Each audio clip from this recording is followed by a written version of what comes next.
ширкати мобилии Тисел қасд дорад фановарии нави интернетии 5G-ро роҳандозӣ кунад. ҷумҳурии Корея яке аз давлатҳои пешрафтарин доир ба технологияи коммуникатсия ҳаст. яке аз давлатҳое ки аввалин шуда технологияи насли 5 яъне 5G-ро ҷорӣ намуд.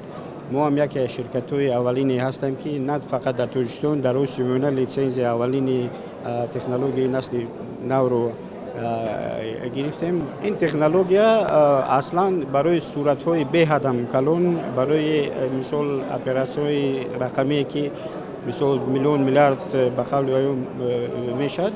аз ин лиҳоз ин технология на фақат барои алоқа аст, ин технология ҳаст ки мошин ба мошин гап мезанад. роҳандозии фановарии 5G ва таъмини шароити ҳукумати электронӣ дар Тоҷикистон аз дастовардҳои ҳамоиши соҳибкорони Тоҷик ва Корея дар шаҳри Душанбе дониста мешавад. ҳайати беш аз 200 нафарии соҳибкорони Корея 2 рӯз қабл вориди Душанбе шуд.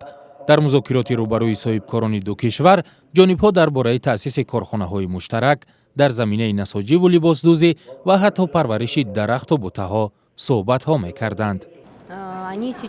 ҳоло бархе аз созишномаҳо имзо шуданд, аммо музокироти соҳибкорони ду кишвар идома дорад ва натиҷаҳои тавофуқоти онҳо дар ҳамоиши минбаъдаи соҳибкорон дар оғози тирамоҳи соли ҷорӣ дар шакли қарордодҳо ба имзо мерасанд. дар ин ҳамоиш 6 созишномаи ҳамкорӣ ва санади ҳусни тафоҳум миёни ширкат ва муассисаҳои Тоҷикистон ва Корея ба имзо расид ва дар пайи ин музокироти рӯбарӯ ки айни замон миёни намояндагони ширкатҳои Тоҷикистону Корея идома дорад, гуфта мешавад зиёда аз 30 созишномаи дигар омода хоҳад шуд. на ҳама аз қарордодҳои дар ҳамоиши соҳибкорони ду кишвар ба имзо расида ба мавзӯи тиҷорат ё хадамоти фановарӣ марбут буданд. муҳаммад Юсуф Имомзода раиси Донишгоҳи Миллии Тоҷикистон бо яке аз донишгоҳҳои бонуфузи Корея дар бораи тақвияти ҳамкориҳо санади ҳусни тафоҳум имзо кард.